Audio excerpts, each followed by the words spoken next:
MİQ vakansiya seçimi 8 avqust, yəni sabah saat 11:00-da başlayır. Əvvəlcə proses haqqında ümumi məlumat verək. Bilirsiniz ki, prosesdə birinci şəhid ailələri iştirak edir və bu mərhələ artıq bitir.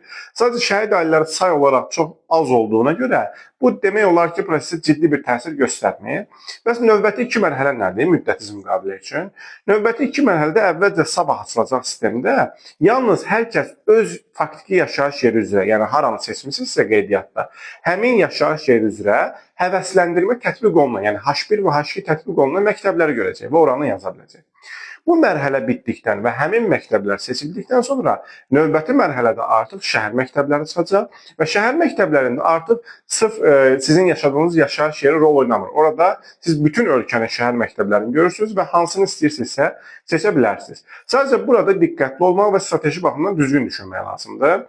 Məsələn, sizin balınız kifayət qədər yüksək deyilsə, siz H1, H2 tətbiq olunan, yəni sabahki mərhələdə yazmasanız, gözləsəz ki, mən şəhər məktəbini yazım, aydın məsələdir ki, şəhər məktəblərində mübarizə daha yüksək ballar arasında gələcək və sizin həm ondan, həm də bundan olma şansınız var.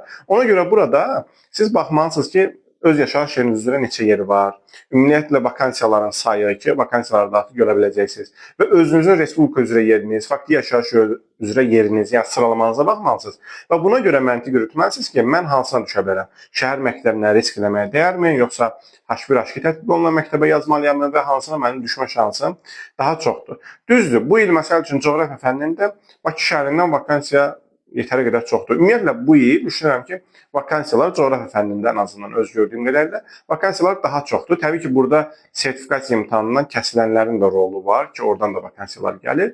Amma yenə də nəzərə alın ki, yüksək ballar da çoxdur. Yenə də şəhər məktəbləri üçün, xüsusilə Bakı şəhəri üçün 90 plus ballar, 85 plus ballar kifayət qədər var. Yəni bunu nəzərə alaraq vakansiya seçimi etməlisiniz.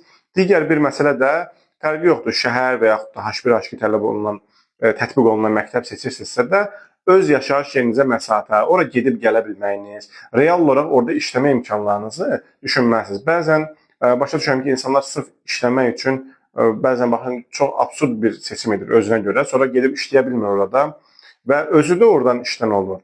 Amma digər insanın da ora girməsinə mane olmuş olur da. Ona görə də ən azından haranı getmək, haranı hədəfləmək istəyirsə, ora haqqında bir məlumat alın. Xüsusilə yolu haqqında, məsafə haqqında, ora bir maşının gedib gələ bilməsi və ya da marşrut sisteminin olub-olması haqqında. Və bu məsələlər haqqında siz müəyyən məlumat sahibi olub, daha sonra məntiq yürüdərək bir seçim etməlisiniz. Bu daha uyğun olar. Uğurlar arzulayıram hər birinizə. Ümid edirəm ki, hər kəs üçün ən yaxşısı olar.